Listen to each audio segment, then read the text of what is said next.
on the news, but yesterday, for example, we have a 21-bed emergency department, and at one point yesterday, we actually had to go on diversion. We had over 50 patients. We had 52 patients in our 21-bed emergency department.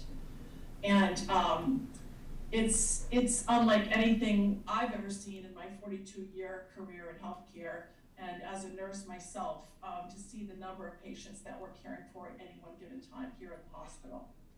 So there are ways that the public can help, and this is why we reached out a month or so ago to ask everybody, when you're inside a public place, please wear a mask regardless of your vaccine status right now, because this variant is so contagious.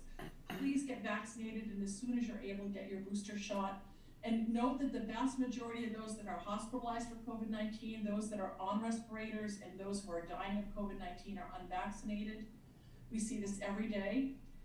That it's the majority of people who come into the hospital and need to be admitted who are very sick are unvaccinated. Also, please be kind and patient with your care team members who are working extraordinarily hard every single day in the face of significant capacity and staffing challenges. And we're also encouraging the public to get your flu shot. The flu is here in Maine. It's a particularly nasty version of the flu this year, and it is not too late. We really encourage folks to get your flu shot so that if you do get the flu, it's not as bad of a sickness that you would without your flu shot. So with this, I'm going to turn this over to Dr. Bovey, and he's going to share with you some more details and some more and answer some of your questions, and we'll both answer your questions as well. I'm Dr. Chris Bovey, the Chief Medical Officer at Midcoast, as Lois mentioned, and I really appreciate a chance to be here tonight and have some discussion back and forth. I'd love to tell you, as Lois shared, about the situation we're in right now, and be happy to answer any questions. But we do want to talk about masking and what we're doing. Masking has been proven to help prevent the spread of COVID-19. We've had amazing fortune at Midcoast Hospital by following our careful rules about everyone being masked in the facility. We've actually had 0 cases that we can identify where people were wearing the equipment we need them to wear where they got COVID from a patient. So that's been really, really valuable, really important, and almost a 2-year track record of when people are wearing the protective equipment, we ask them to wear the masks and the other gowns for taking care of patients with COVID. We haven't had a person who's gotten COVID from a patient. And we're very careful to not have patients get it from each other. Those are things we're very proud of, and a big part of that is the masking that's been in place. In addition to masking, there's all the other important things, the basics we like to say, and you've heard this time and time again, but getting vaccinated and getting a booster if you're eligible, maintaining physical distance of those who don't live in your home and you're not with all the time, doing everything to be careful with your hand hygiene when you touch a doorknob before you eat, and avoiding those large gatherings and making sure when you're in a bigger space that it's adequately ventilated. These basics have really worked, and it's been so important because now we're faced with a much more virulent strain of COVID with this Omicron variant. And the more we rely on the basics, the more it pays off, and it's really critical for us. We know that wearing masks in indoor spaces really makes a difference. And we have this slide just about the effectiveness of masks. And actually, and I won't spend too much time on it because there's a lot of detail, but on the top or on the x-axis across horizontally, you see if a person who's near someone who's infected with COVID, if they're wearing a mask or not wearing a mask or a cloth mask or an N95, which is the medical mask we're wearing, and then on the y-axis or the vertical axis, you see what a person infected with COVID might be wearing, and you see how long it takes to have an effective dose passed from one person to another. So you see in the top left corner, if a person infected with COVID is not wearing any mask and the person who's sitting next to them is not wearing any mask, in 15 minutes you'll get 100% of an effective dose. Wow. So 100% of that will be delivered to another person. Obviously vaccination changes your risk of getting infected, and boosters help as well, but not wearing any mask in a short period of time, you're going to get a high risk of exposure when you're within 6 feet of another person. And if you just take that first example and say that the person who's wearing no mask who has COVID and they encounter another person who's wearing an N95 or a KN95 mask that's not fit tested, the KN95, the second to last mask, within an hour and a quarter, so an hour and 15 minutes, they would only receive a 20% infecting dose. So that really speaks to how the masks provide protection to both the person who has COVID when they're possibly spreading it and someone who's nearby them. If we could go to the next slide. Vaccinations have been so important, and our community has been very well vaccinated compared to others, and that's served us well early in this pandemic. When there have been surges throughout the state, it's always been a little bit less in our region, and that's because I believe of the vaccination statistics. We've been very well vaccinated. We've given over 73,000 doses. I think we're above 75,000 now, just after the last week or so. We offer those vaccinations now at 81 Medical Center Drive at the building just before the hospital. And it's easy to sign up for vaccinations at vaccine.mainehealth.org, where individuals can call and you see the number on the screen. And we also did understand that some people were having a hard time navigating that webpage or getting through and felt that it was challenging to get a vaccination. And so we established just a walk-in time. We call it our walk-in Wednesdays. And from 9 until noon every Wednesday, we have people just handle anyone who just wants to walk in. So someone who's having a hard time signing up and wants to just walk in for an appointment can just happily do that. And we're able to give boosters, first shots. If you get your first shot, we'll schedule you for your second shot at that time right away. So we want to continue keeping really strong vaccination numbers. We think that makes a significant difference. And for individuals who are on the fence, or there's all kinds of information on social media about the value of vaccinations. And if you're not sure about a vaccination and you want to talk to somebody, we really encourage you to talk to your healthcare professional, someone who has made an arrangement, a partnership with you to look out for your health. We would love for you to spend time talking with them if you have questions about vaccination. It can be so challenging to get information of all different varieties on the internet or other spaces that, when you trust somebody with your health and you ask them to help you with your health, please seek out their advice if you're on the fence about vaccinations, because we think that can provide you some really valuable advice. So with that, again, really grateful to have the chance to speak with the group tonight and happy to take any questions. Anyone on the board have any questions? Lois, I've got, and I hope, because I think you oversee Midcoast Hospital itself, not the Midcoast practices, right? Oh, both, okay. So as we're almost 2 years in now, and we've seen tremendous effects on individuals, It seems as though every day somebody looks at a number. If it goes down, people feel better, right? And if it's going up, they're more intense, and we're seeing high levels of anxiety and such.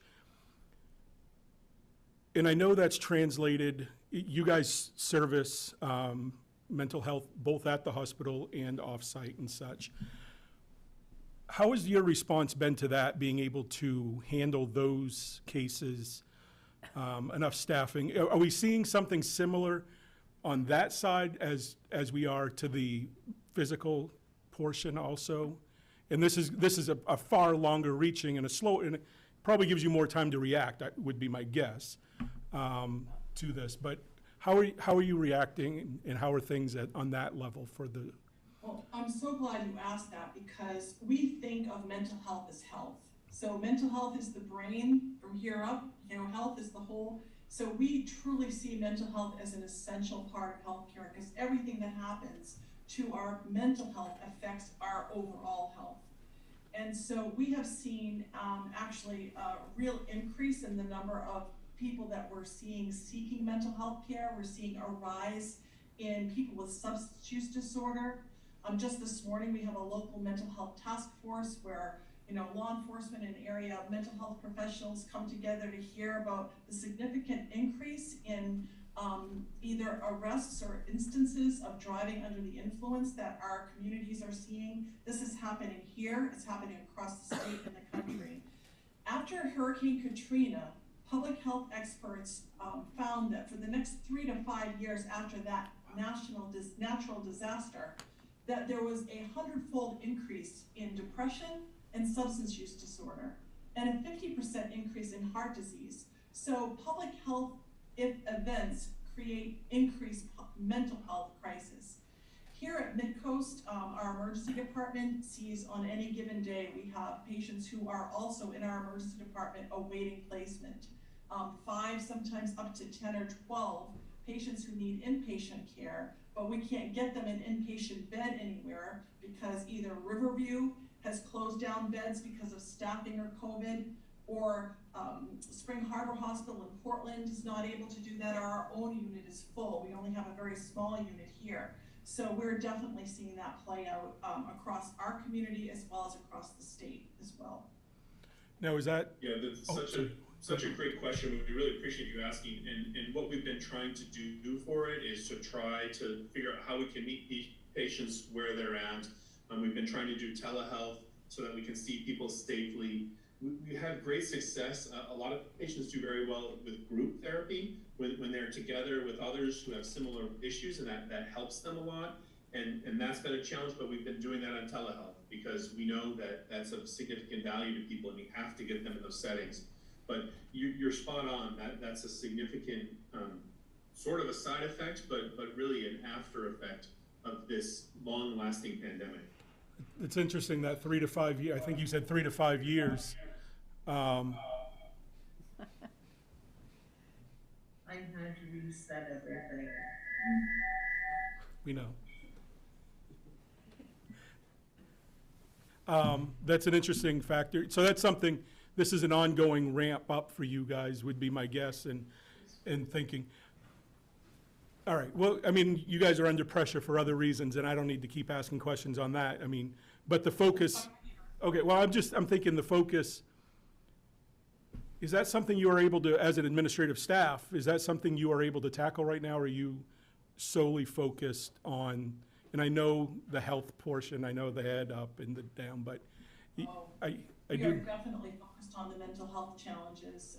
We are, continuing to try to find creative solutions. So, for example, we've increased access to psychiatrists in our emergency department who are able to do telehealth consultations to help us to actually treat the patient and begin that treatment while they're right in the emergency department.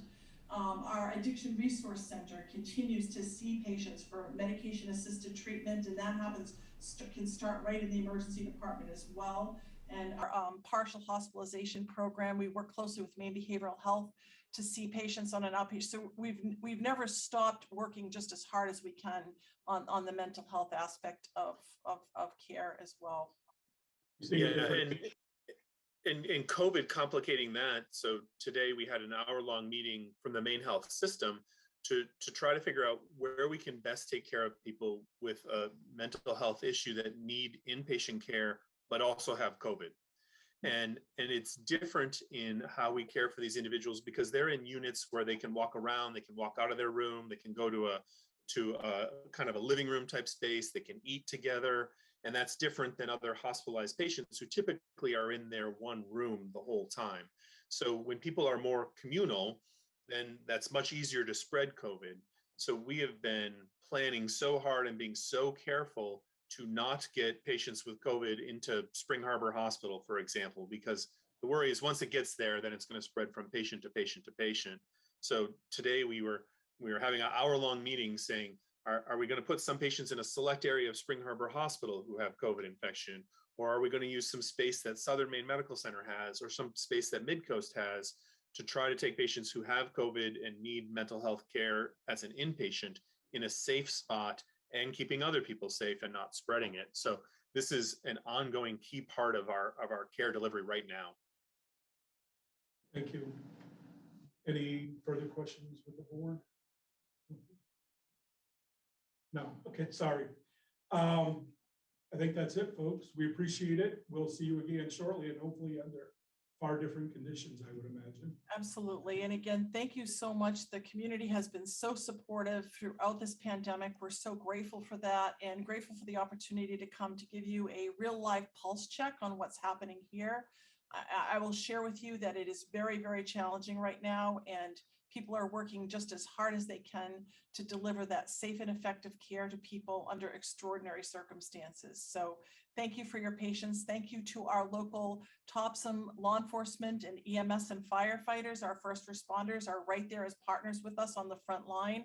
And we're grateful for all the work that they're doing to help us keep the community safe as well. So. Do you know they were in the corner? Is that why you did that, Lois? No, I didn't. I didn't. Yeah, we can't see them. Okay, sorry. Thank you, folks. Have a great night. Thank you so much. Have a good evening. Oh, good, Mark. Next up is an update from the Energy Committee, Yvette Meunier. She's the chair.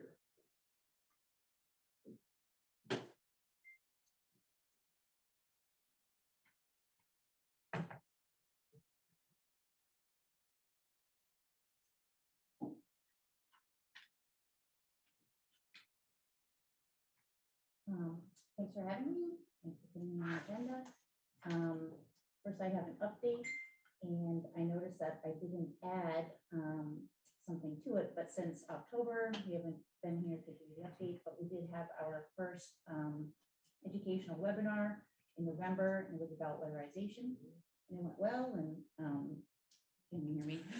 Oh, we hear you. We just couldn't see you. It went well, and we are planning our second one.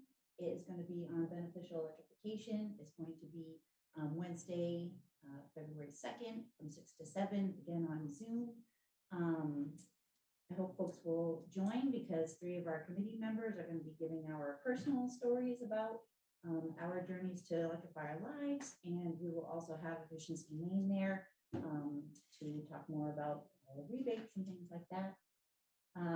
Yvette, is that a pre-sign up or they can just show up? It's on Zoom, and right now, until Rod gets back on Monday, I found out that the link isn't there to register, but Okay. we'll keep pumping out the promotions. No one will miss Okay. it. So there is a registration, but they can probably jump on also. Yeah, there's Yeah. yeah. Okay, perfect. I'll try. Okay. So the next thing that the committee continues to look forward to is eventually having the workshop on the RFQ regarding LED lights. I know that that's in the works, and so hopefully we'll be doing that in February or something. So it's still on our plate. And then earlier today, 2 energy committee members. Am I still good? Small deck. So today, the Energy Committee asked University of Maine students if they were interested in a couple of projects that we presented to them. So it's their Sustainability, Energy, Economics, and Policy class. So it'd be free. Students can help us with some of our projects because we're gonna have a lot of stuff coming up. And the 2 projects were, one is to help us with one of our next webinar series. We plan on doing one about the 3 different ways people can invest in solar. So, being part of a solar farm, ownership of a solar farm, being part of subscription solar that everybody's getting the mailers about, and then also investing it on your own property. So the students will be, if they choose our projects, one or both or none, we'll know in early February.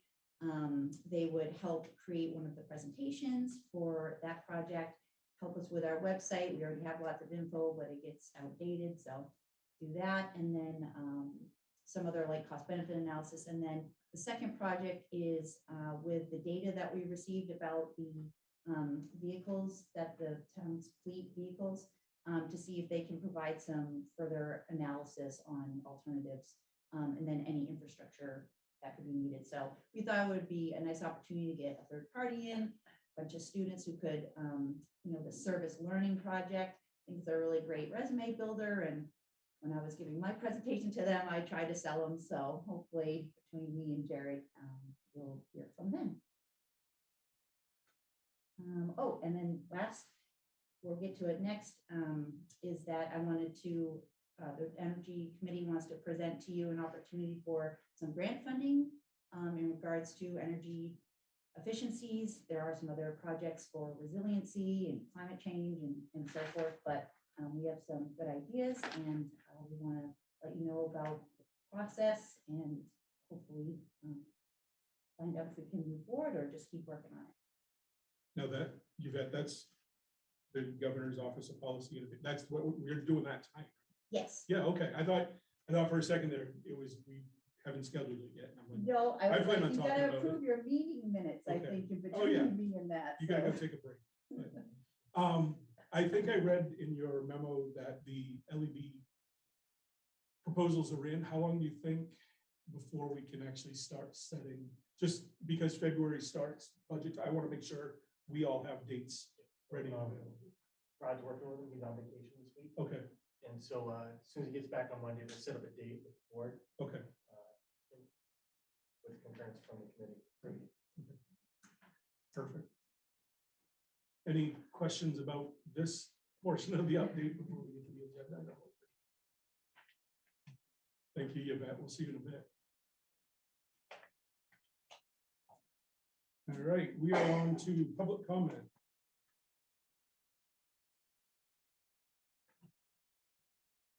Correspondence. I received one email over the last week requesting that Topsham evaluate a mask mandate. And what's that, what? Yep, I had other notes, Matt, I'm sorry. I knew I was gonna mess one of these up. We're gonna go backwards to public comment, folks. And I'm gonna have you start. Perfect, just because there's not a very good spot for this in the agenda, based on, I think, some of the information we've received, it might be worthwhile if the board considered asking the sewer district to look into doing some wastewater treatment, testing, similar to what Yarmouth is doing right now.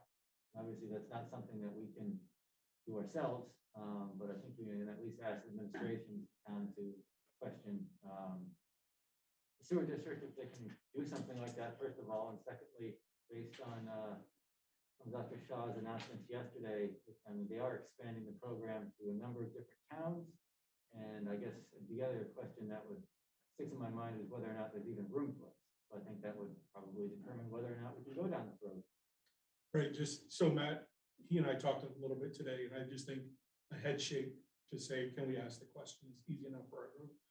Dr. Shaw talked about 20 communities around the state that they've identified to study wastewater to check COVID levels. And we have no idea if we're one of those. They've identified 20 and such.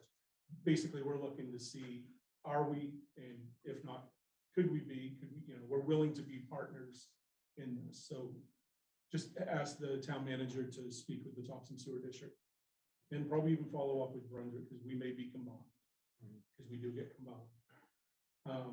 Just, can you ask those questions? I can ask. Thank you.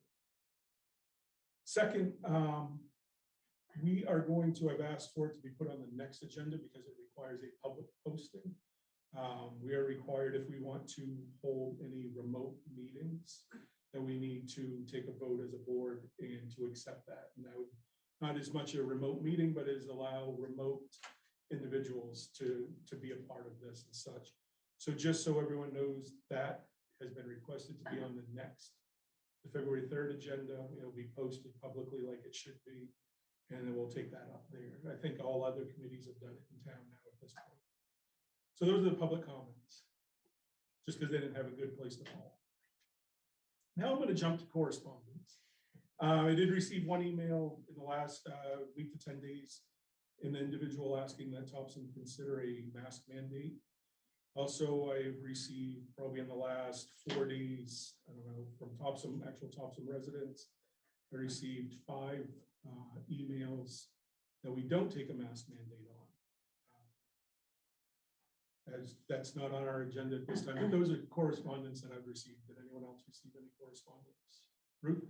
Likewise, I have received the same thing. My requests are that we don't consider it a mask mandate. Individuals have asked me to. Right. Okay. And I will just tell everybody, the way the town of Topsham has been since March 16th, 2020, is that we look to take our directives. We respond to CDC directives and the governor's executive orders. And we rely on the experts to do that, and it's treated us well. It's allowed everyone in town to be on the same page, to know that we're doing the same thing that the state is doing. So it's worked well for us, and from where I sit, that's the way we'll consider it. And we don't have anything in the works, so all the emails keep coming and there's nothing there. So, and that was all the correspondence. Adjustments to the agenda. We do need to take a vote. We can do it right here. 2205, consideration any appropriate action on the OSHA required mandatory vaccination or testing policy. The agenda came out before the Supreme Court ruling, I think it was last Friday. Subsequently, the town manager said that Maine OSHA did not hold a meeting following that, so it's essentially this whole process is no longer moving forward. We do not need to take this subject matter up, so I'll make a motion that we remove 2205 from consideration of this evening's agenda. Second. Motion and seconded. All those in favor? Unanimous. Consent calendar.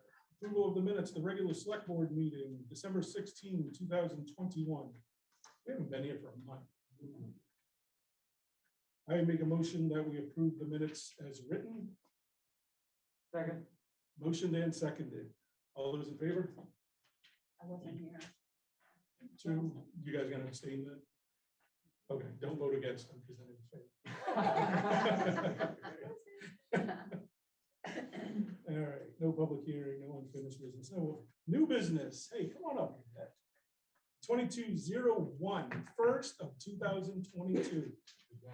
Consideration and any appropriate action to support the Energy Committee to participate in the Governor's Office of Policy Innovation and the Future. Go PIF.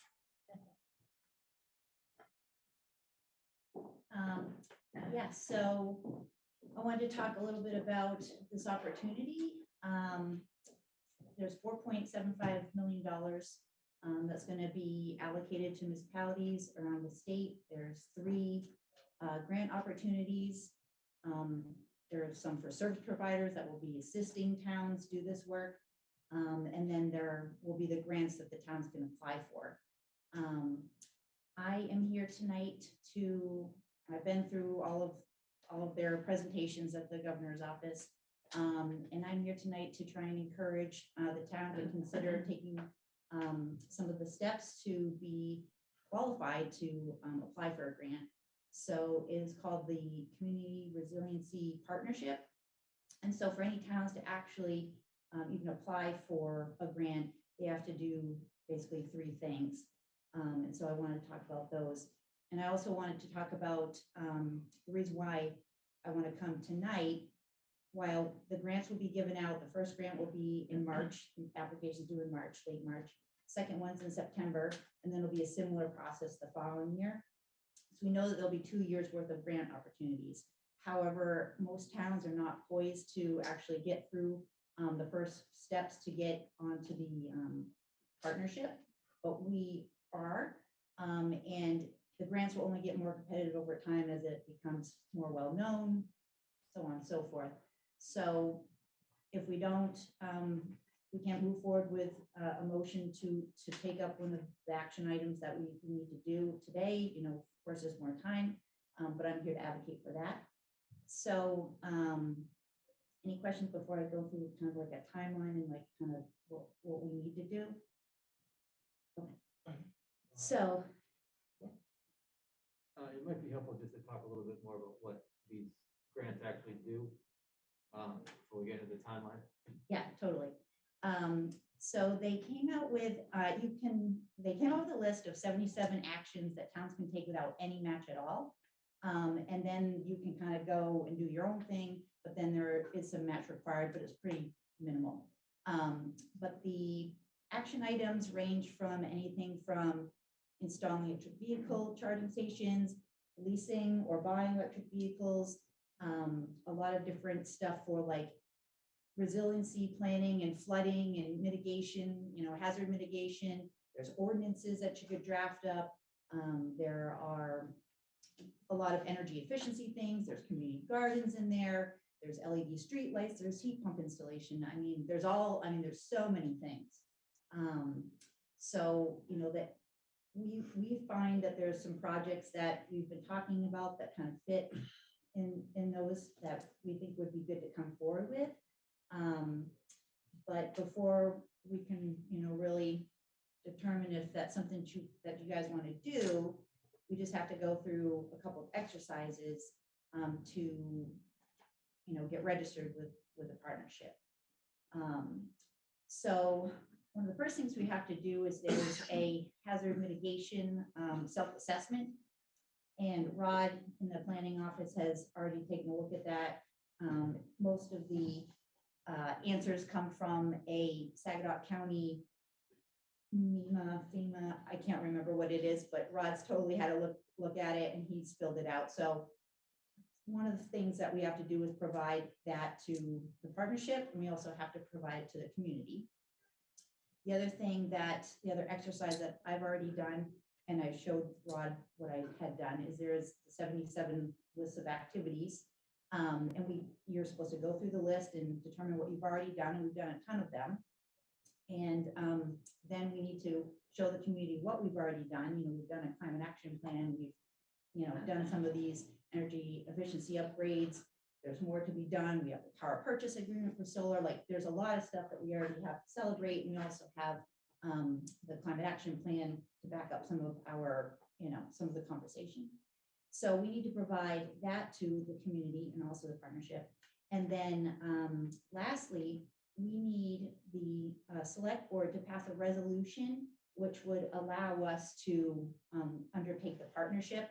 And I've provided the, I think it was like 3 paragraphs. It's all completely required. There's additional language that's not required, but this as it is would be the language that we would pass. So once we've been able to do those 3 things, then we could apply for a grant. And do you want to know what grant I think we could apply for first? So there's talk about upgrading the LED, the street light, or the street lights in Lower Village, and then also the ones in the parking lot here to LEDs. Rod said that you already have maybe a quote for $39,000 from one of the projects. Maybe in the present, I can't recall. We have an estimate for the parking lot out here for $39,000. That was seen as 2 years ago. What we did 2 years ago as well as we budgeted for the lower Main Street lights, but we were waiting to implement that project until we got the design specs for the bridge lights to have it matching coming up.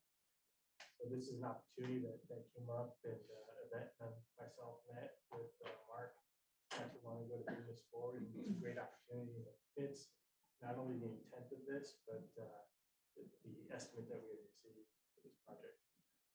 And it kind of goes in hand with the initiative with the LED RFQ that's happening right now. Yeah, so that would be really exciting if we get somewhere with that. You know, September would be the next time that we could bring something forward. And then of course there'll be 2 other opportunities. So, you know, not to pressure or anything, but it just kind of seems like, hey, we're on top of this. I don't think it's the language that you would have to pass tonight. I don't find controversial. And it's really the way to open the door for the money. What we're also doing, our next energy committee meeting is on Tuesday, 4:30 on Zoom. And we have taken the opportunity to turn that into a workshop to present to the public the 2 documents that we need to have to bring forward. So we're doing that in hopes that eventually we will get this resolution passed with y'all and be ready to go the instant that happens. So we're moving through things and hoping for support. Good question. Go ahead. If we go through the resolution and have public hearings, does that mean we're free to just apply to future offerings without having to go through a process like this again? Yes, there was something in the grant that said, well, side note, I'm applying for the grant, one of the service provider grants, and in there it says, and help communities re-up their status with the partnership. But there's nothing in it right now that says anything about what that would be. So we just wrote something like, when we find out, we will do something about it. So as far as I know, there's nothing else we're gonna need to do, but until further notice, but I would assume for the next, at least the next year, it is what it is. Cool, thank you. And I have no real heartburn, but it always, when we designate anybody, and the state's telling us we have to designate somebody, it feels as though this board is those that, I mean, we're elected officials. And I don't view it as we're giving, but it always, that last paragraph certainly does feel that we're designating, essentially, we're handing off all decisions to the board, but it's, and I don't know if I'm more comfortable if we have that paragraph, so it meets what you need, but also, you know, a line that says, following our levels of engagement, you know, must work with staff, and must work with, under the board of select board. Yeah, Yeah. and I mean, any grant we want to come forward with, y'all have to Right. give us approval. Well, so- that's what we want to, I want to make sure that's all Right. still in place. Mhm. That is, nothing's changed, that 5 years down the road, and there's none of us and none of you, same, different people, and we're not working in the same manner. So am I overreacting? I'm looking for feedback. No, I think that's quite, Do we want to put a, I think that's a legitimate concern. I mean, you could solve it as easily as just doing Topsham Energy Committee and Eric.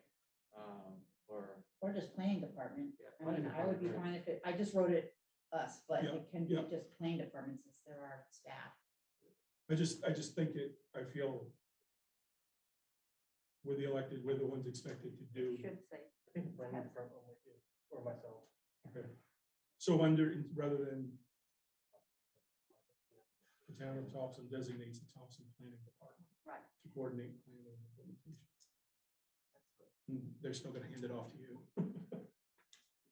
That was the only question I had in the whole thing. I think this is great. And I do, you say there's no, I think there is a rush. I think I for you mean, to get yes, to but- March, for you to hit that March 22nd date, there is a rush.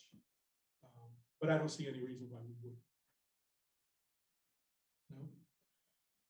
So we need to, I hate resolutions. I will tell you that. I am so anti-resolution because I don't believe they mean anything. But I'm gonna do it just for you. Okay. So I will make a motion with the following resolution. Whereas the town of Topsham will complete the Community Resilience Partnerships, Community Resilience Self-Assessment, and list of community actions, and hold community workshops, which will prioritize projects for implementation within 60 days of passing this resolution.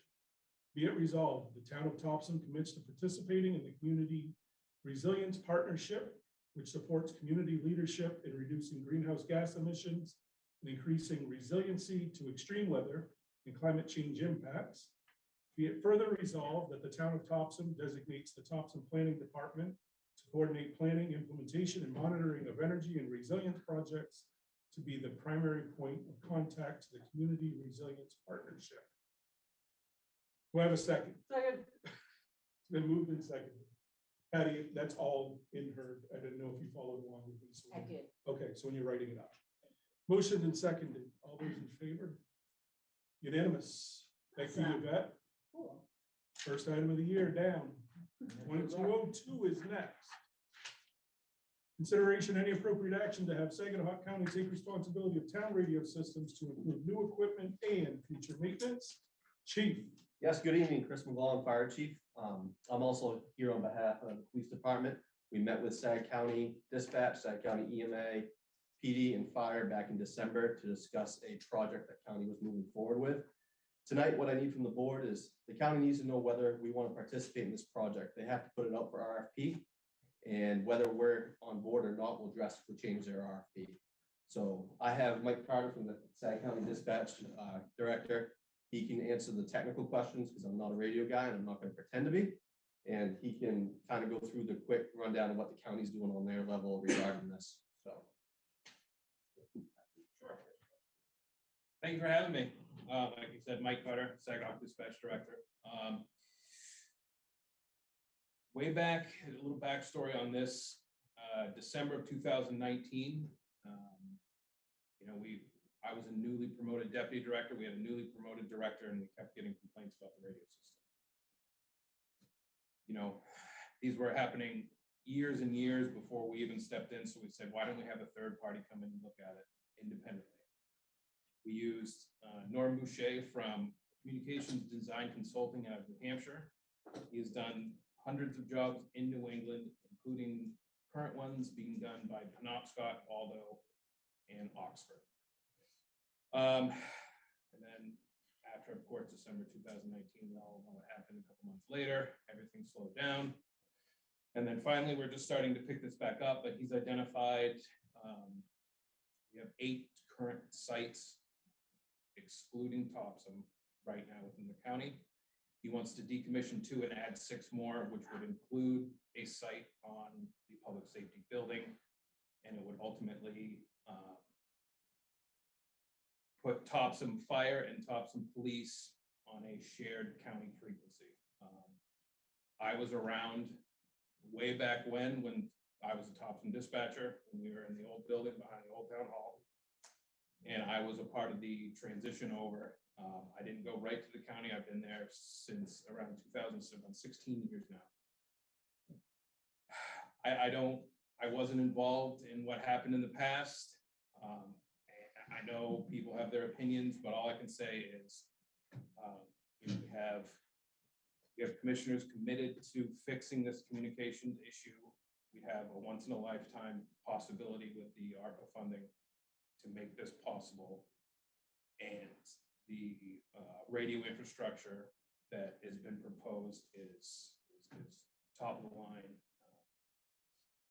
very redundant, and talks with the Topsham fire chiefs. I was asked, what's the catch? You might have to share frequency. It would obviously be worked out, and everyone within Topsham Fire and all the other fire departments and police departments would have input on this, because it's not just going to be me making these decisions. But as far as any technical aspects, do you guys have any questions? It should have happened a long time ago. Should have happened the first time we cut bait and went to Saginaw. It should have happened then. No, I'm not asking you. I'm making a statement. So I'm very happy this is here. There is someone in the room that was around way back when. And we're on the same page. We've heard of this mythical paperwork that says what was supposed to happen, but we can't find it. But I can assure you, if this goes forward, we will be able to find all the necessary paperwork. My only, and it's not, I don't know if it's technical or not, the only question I have is, so we buy a new vehicle. From here on out, county, is that coming out of county budget, a new radio to it? Does it come out of our purchase? How does that work? Because if you guys take over everything. We take over like tower sites and main radio. As far as portable radios and mobile radios inside police cars and fire trucks, that's still town. That's municipality. But what I can say is, obviously this, if it was signed today, it won't happen tomorrow. But any equipment we currently have, we'll use until it's, all the equipment in the fire trucks can still be used till their end of life, and then upgrade. I had a couple questions. Go ahead, Matt. So in terms of future maintenance, I mean, you mentioned that this is a once in a lifetime opportunity, which it definitely is. What types of expenses can we expect to see in the county budget going forward that might be a result, or it might be an increase as a result of this upgrade, if any? Really, the only thing moving forward after total completion, which if signed today would be roughly 2 to 3 years till completion, is yearly maintenance, yearly preventative maintenance, just like changing oil in your car, rotating tires. With a big system, there are different levels with our current radio company. Obviously, we don't know the vendor going forward. There's not many named, but the only expense would be, like I said, the yearly preventative maintenance. Which happens now anyway, to a certain extent? It's happened once in the last couple months. It's hadn't happened before. I'm embarrassed to say, but that wasn't my call.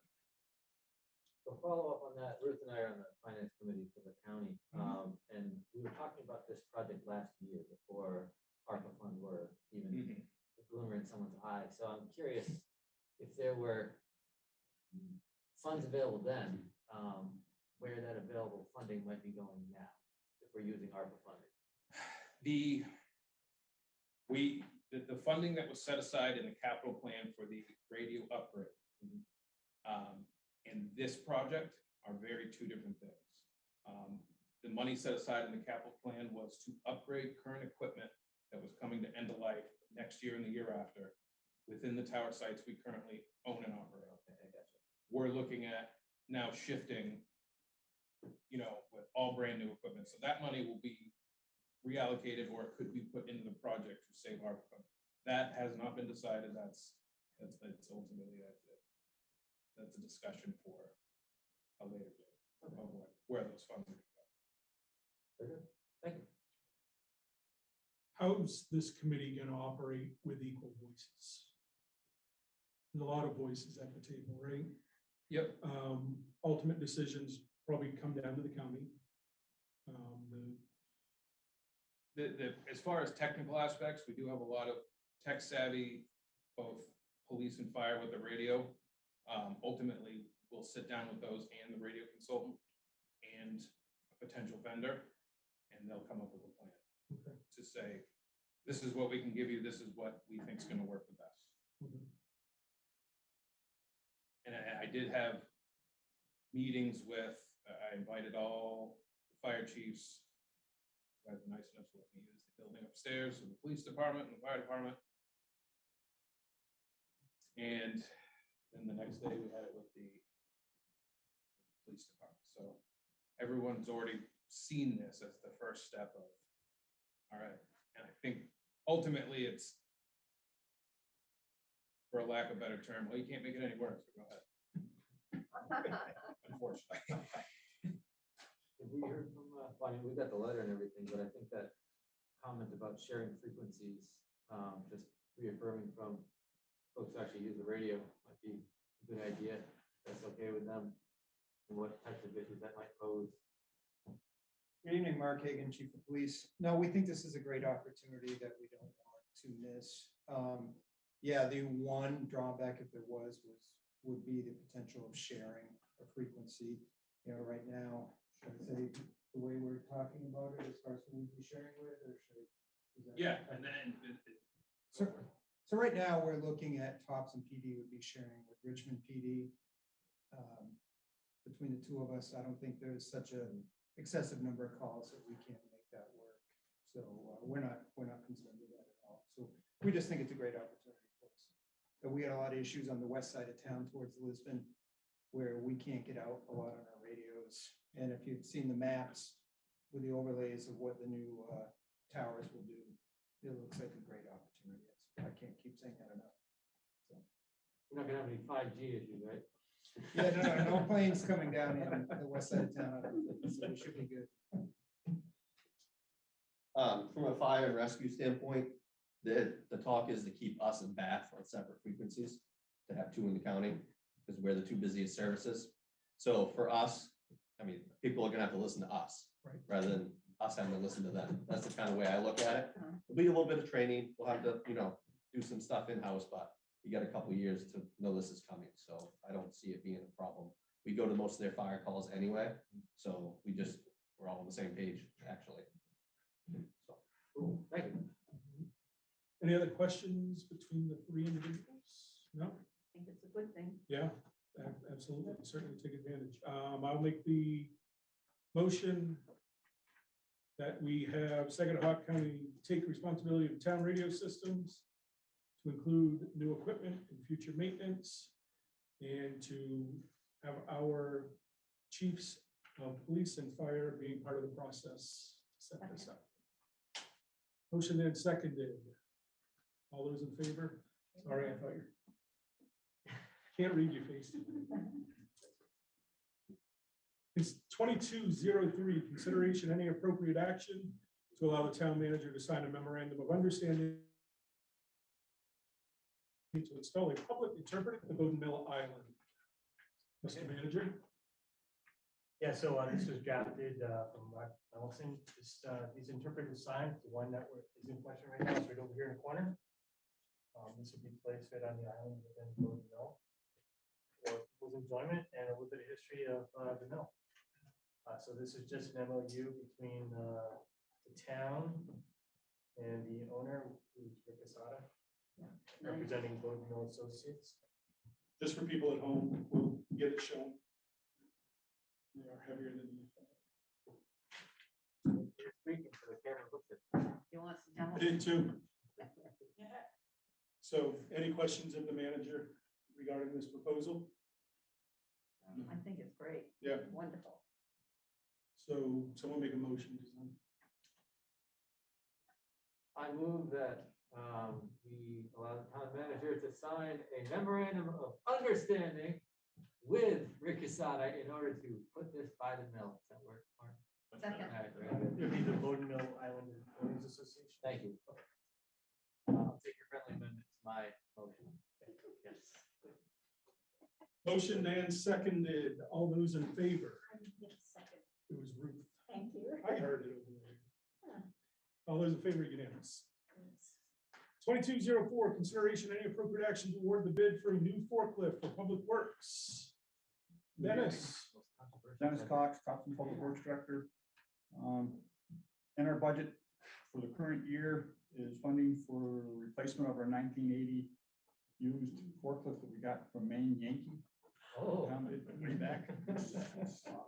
Probably could be a collector's item. We received 3 bids.